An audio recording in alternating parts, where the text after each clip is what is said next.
Right, more now on the battle for Fallujah, and I'm joined by Arash Aramesh, the national security analyst.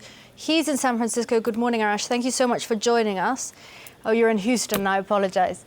Arash, thanks for joining us. How close do you think these troops are to retaking Fallujah? It's good to join you from a flooded and soon to be more flooded Houston. Yeah, you better watch out. Yeah, I have to. I definitely have to. But I do have the weather report in the sky. It's very important. The city of Fallujah was one of the very first major Sunni cities that fell into ISIS hands early on, almost about a year and a half, 2 years ago, before Mosul and other cities fell to ISIS. But let's keep in mind, while Fallujah may not be the most important strategic city in a military sense, it is very important for many symbolic reasons. It's the heartland, it's a Sunni heartland, and it's very important symbolically to Sunnis, to former Baathists. It's the sort of the center and the centerpiece of what used to be the insurgency, the Sunni insurgency against American and British forces in the coalition occupation of Iraq. And now forces, Islamist forces, the remnants of Al-Qaeda in Iraq, and also former Baathists and Saddam sort of officials and remnants have built together this coalition as we know as ISIS today, and have formed sort of their stronghold in places like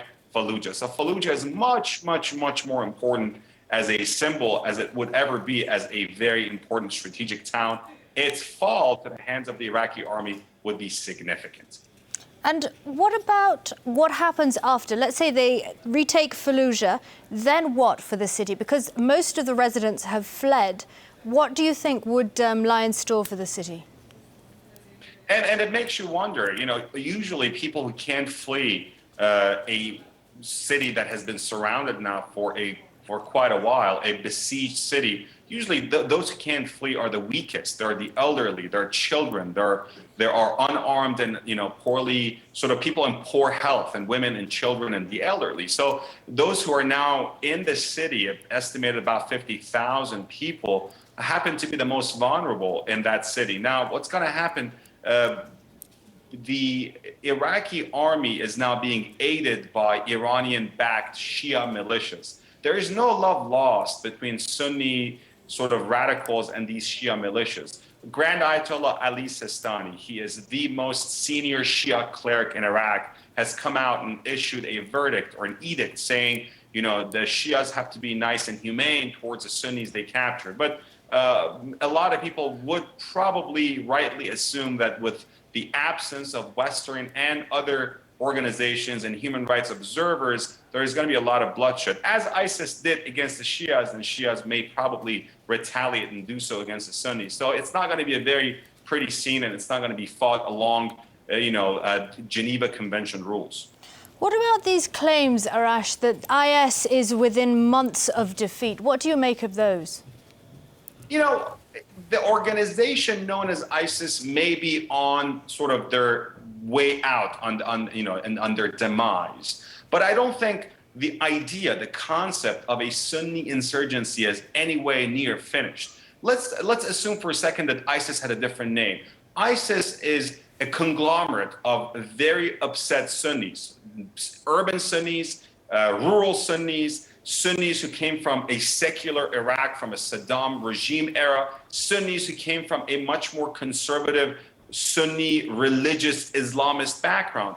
This conglomerate, this coalition created the Islamic State. If you look at the actual battle commanders and leaders of most ISIS factions and ISIS divisions, it goes back to a battle-trained Sunni, Saddam Hussein Ba'athist official. So is it going to be completely defeated? Probably not. Do we need to deal them a very significant military blow and take as much land away from them as possible to take away from their legitimacy? Absolutely. But this issue is a political issue at the end of the day. Yes, defeat them militarily or break their backs as much as you can, but at the end of the day, you got to bring them in. As long as there is this sense of being marginalized amongst the Sunni community, both in Syria and especially in Iraq, there will be some element, just like ISIS, to rise up and create mayhem.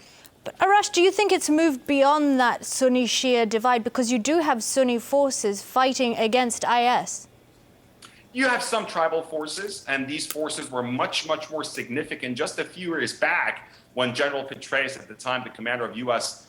Forces in Iraq, and then later as the commander of U.S. Forces Central Command, he sort of, especially when he was leading the fight in Iraq as commander of U.S. forces and coalition forces in Iraq, he devised the COIN manual, the counterinsurgency operation manual, and also implemented his vision in Iraq, which was to clear and to hold Sunni areas. At the time, yes, we did get a lot of support from Sunni tribes, but that support from Sunni tribes really evaporated and went away when the Shiite government of former Prime Minister Nouri al-Maliki in Iraq started implementing very harsh sectarian policies. And again, this is not a one-way highway. You cannot find one group or one political party or one sect that is fully and entirely guilty of all evils. That's just simply not the case. But yes, there are some Sunnis fighting alongside the Iraqi army and the Shiite militias that are backed by Iran and ironically getting US and coalition air support, but it is not that significant. It is not what it used to be back in 2007 and 2008. So Arash, after this is Mosul next. If Fallujah falls, Mosul's next.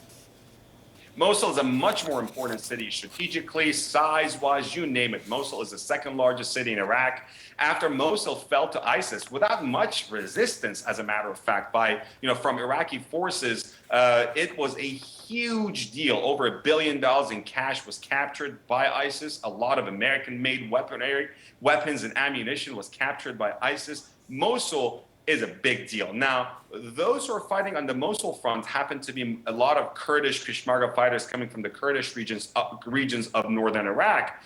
That itself could potentially create some tension between the Iraqi army and the Iraqi central government, the government that wants to see ISIS gone, and the Kurds who also would like to see ISIS gone, but they do not want to see each other dominant over the city of Mosul. So again, in these cases, in the very complicated sort of battles of the Mideast, especially in Iraq and Syria, the enemy of my enemy is not always necessarily my friend. And that just makes things a lot more complicated.